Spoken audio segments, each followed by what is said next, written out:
Alright, we're on the farm this morning. I'm going to be doing some drenching. The vet advised me to drench 3 weeks after I had drenched the first time. I think I had under drenched the last time. So this morning we're looking at some black belly sheep updates and some drenching.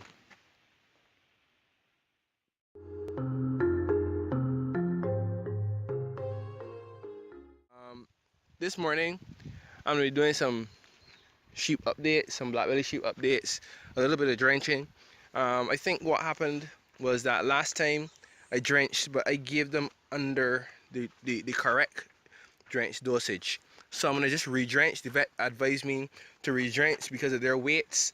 I'm just gonna re-drench with the correct drench quantity. I'm just gonna do a little bit of cleaning. I'm gonna obviously drench before I give them their ration, so that they can eat on top of the drench. The goat will be drenched too, so that I drench everybody at the same time, and I'll mark that date. I'm just gonna do a little bit of cleaning. Then we're gonna look back at the sheep. So I'm just gonna show you guys what I use to drench, which is this. Shake it well, of course. This is what we have available here for us to drench sheep. If you guys need to read it, you could, I guess, pause the video. Right? There are the dosages. Again, if you need to read it, you can pause the video.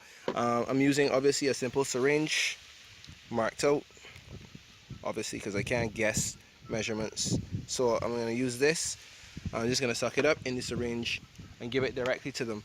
I don't use a tubing on the end of the syringe because I guess this syringe is small enough that I can get it past their tongue, which is important to get it past their tongue so that it goes directly into their gut. Now, I guess why he gave me this particular dosage is so that if they don't get all of the medicine, they get at least some of it, and they may just get the correct dosage. Pigeons, and they may get the correct dosage that they need. Right, past that today, I just be looking at doing some pigeon updates too, but we'll get to that later. So I'm gonna just go and prepare, wash my hands, suck the drench into the syringes, and I'm gonna go and drench.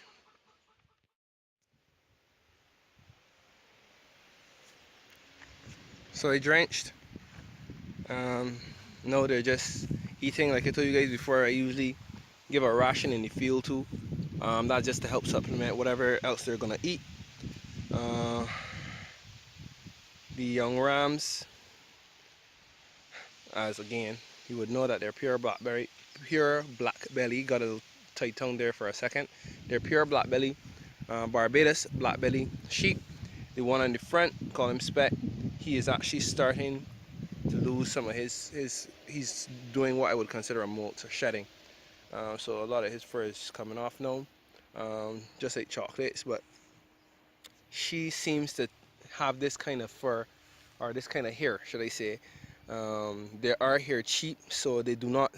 I don't need to shear them. As many people will know about Barbados black belly, they don't need shearing. As one of the good things about the Barbados black belly, that they're one, that they don't need shearing, so that there's not that extra cost in maintenance for these sheep. And then two, they lamb twice a year, or they're able to lamb up to twice a year. They're very, very hardy sheep. They can survive out here without assistance from us. I don't let them stay out again because of predators. I just technically just don't like my animals out in the weather, in the elements. I wouldn't like to be, so I don't like to leave them out here in the elements for too long. So I practice locking them back up at night.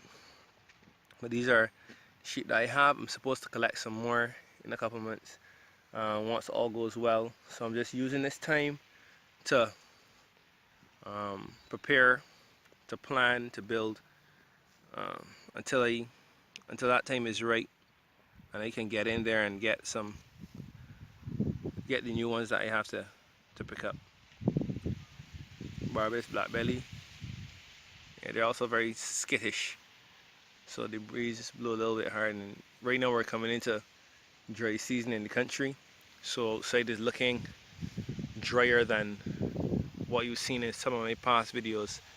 That's why too, so that they don't have to go too far, I put some of their ration on field so that they can get that additional supplement mineral as they are out on pasture for the couple hours that they would be. Outside is really dry, although it's overcast. This is still what we consider, these months are what we consider our dry season. In the Caribbean we have two seasons, is the rainy or the wet season, and there's the dry season. They have predicted a drought this year, so that is something that I will be taking into consideration too as I care for my animals. I'll be taking into consideration the lack of water we're supposed to have. It hasn't been an issue for me as yet, but I don't want it to get there, so I'm going to take that into consideration from early. I do have a watering system set up where I have some barrels to catch rainwater.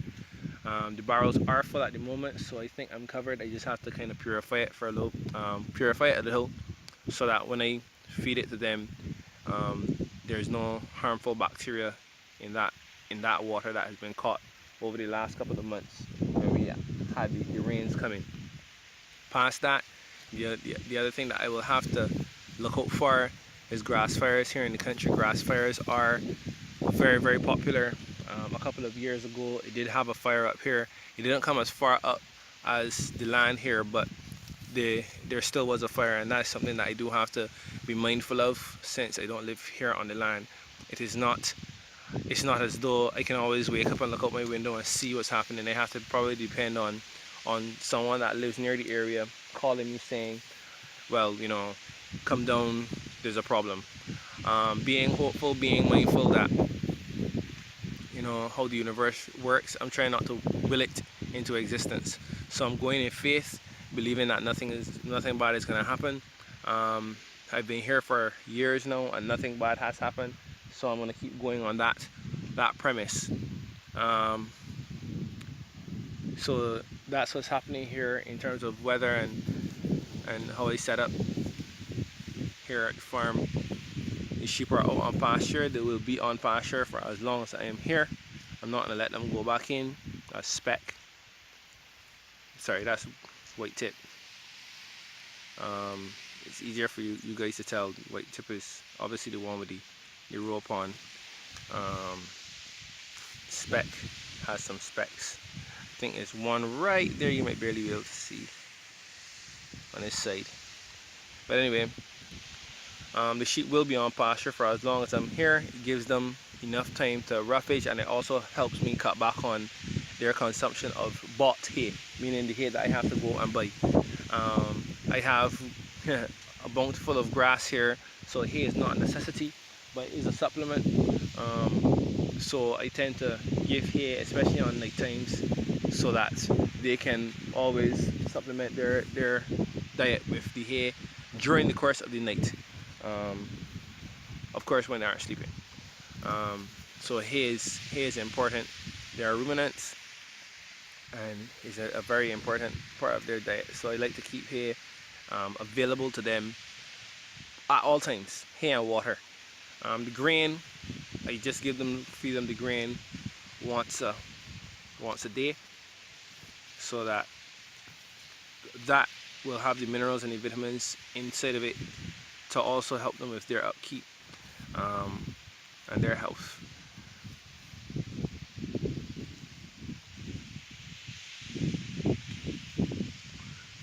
Barbados black belly sheep on pasture.